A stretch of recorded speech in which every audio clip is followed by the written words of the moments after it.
আসসালামু আলাইকুম। Russia Ukraine যুদ্ধের সর্বশেষ আপডেট।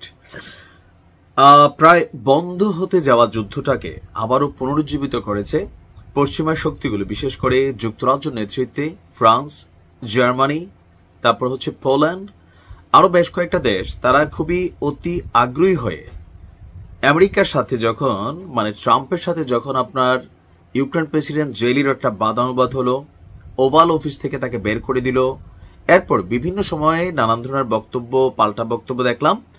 আমেরিকার যে সহযোগিতা আপনি দেখেন এটা মোটামুটি বন্ধ হয়ে গেছে।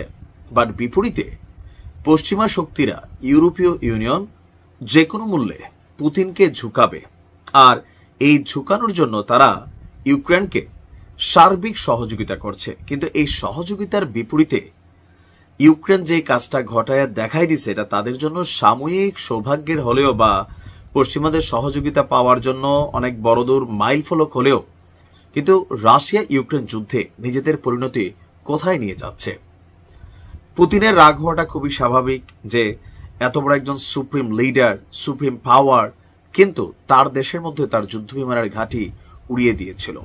সেই ঘটনার পর একে একে প্রতিদিনই যুদ্ধের পরিস্থিতি বদলাচ্ছে, আর হামলার রেকর্ডগুলো একটা আরেকটাকে ছাড়িয়ে যাচ্ছে।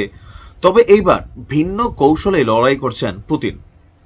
যুদ্ধের প্রথম 3 বছর আমরা প্রতিদিন মৃত্যুর সংবাদ দিতাম, যে এতজন সেনা মারা গেছে, এতজন আহত হয়েছে। কিন্তু রাইট নাও পুতিনের মোটিভটা হচ্ছে মানুষ মারবে কম, যে অবকাঠামোগুলো আছে, স্ট্রাকচারগুলো আছে, সেই স্ট্রাকচারগুলোকে আপনার বালির মতন ধসাই দিচ্ছেন একের পর এক। যেমনটা আমরা গাজাতে দেখি, বলা হয়ে থাকে গাজাতে যে পরিমাণ ধ্বংসযজ্ঞ চালিয়েছে ইসরায়েল, এই গাজাকে পুনর্গঠিত করতে এরকম 3 যুগ লাগবে, বিলিয়ন বিলিয়ন ডলার লাগবে, নয়তো এই মাটিতে ফসল উদ্গীপন হবে না। তো একই স্টাইলে এখন ইউক্রেনের আপনার যুদ্ধ পরিচালনা করছে রাশিয়া। ইউক্রেনের রাজধানী কিয়েভে চলমান যুদ্ধের ইতিহাসে অন্যতম বড় বিমান হামলা চালিয়েছে রাশিয়া।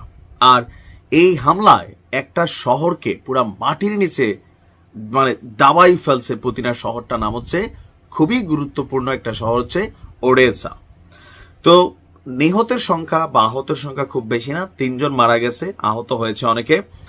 আর রাশিয়া একসাথে ইউক্রেন প্রেসিডেন্ট জেলেনস্কি বলছে 315টি ড্রোন, অত্যাধুনিক প্রযুক্তি এবং ক্ষেপণাস্ত্র নিক্ষেপ করেছে একযুগে কম্বো প্যাকেজ হিসাবে। রাশিয়াকে শান্তি চুক্তিতে বাধ্য করার জন্য মার্কিন যুক্তরাষ্ট্রকে আহ্বান জানালেও কোন রকম কাজে দেয়নি। সাম্প্রতিক হামলাগুলোকে তারা রুশ বিমান ঘাঁটি এবং সেতুতে চালানো হামলার প্রতিশোধ হিসাবে দাবি করেছে রাশিয়া।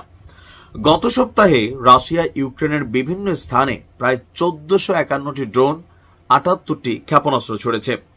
এদিকে রুশ প্রতিরক্ষা মন্ত্রণালয় বলছে ইউক্রেন থেকে ড্রোন আক্রমণের আশঙ্কায় রাজধানী মস্কো, গুরুত্বপূর্ণ শহর সেন্ট পিটার্সবার্গ সহ 13টি শহরের বিমানবন্দর থেকে রাতভর সকল ফ্লাইট সাময়িকভাবে বন্ধ রাখা হয়েছে। আজকে পুতিন যা ঘটাইছে, রাশিয়া আশঙ্কা করছে পাল্টার একটা বড় জবাব দিবে। কারণ ইতিমধ্যে যুক্তরাজ্যের নেতৃত্বে প্রায় 1 লক্ষ ড্রোন ইউক্রেন পেতে যাচ্ছে। ইতিমধ্যে কয়েক হাজার ড্রোন পেয়ে গেছে, এমনকি মিত্রশক্তি হিসেবে জার্মানি বড় ধরনের একটা সাপোর্ট দিয়েছে। সো প্রত্যেকটা ড্রোনই হচ্ছে দূরপাল্লার। এখন রাশিয়া যে হামলা চালিয়েছে আজকে, এইটার বিপরীতে ইউক্রেন একটা বড় হামলা চালাবে আশঙ্কা রাশিয়ার। তবে রাশিয়া বলছে এমন কোন পদক্ষেপ নিলে এর পরবর্তী জবাবটা হবে আরো বেদনাদায়ক। তো টোটাল এই যুদ্ধের 3 বছর, 3.5 বছরে বড়লোকদের খেলায় সাধারণ মানুষদের ঘর বাড়ি সম্পত্তি, অনেক মানুষ আসলে মারা গেছে। কিন্তু আদৌ এখানে অ্যাচিভমেন্টটা কি হয়েছে ইউক্রেনের? আপনি ইউক্রেনকে দেখেন, এখানে কি অর্জন করতেছে জেলি প্রতিনিয়ত? শুধুমাত্র পশ্চিমাদের দাবার গুটি হিসেবে কাজ করছেন, এছাড়া আর কিছুই না। ভালো থাকুন। আসসালামু আলাইকুম।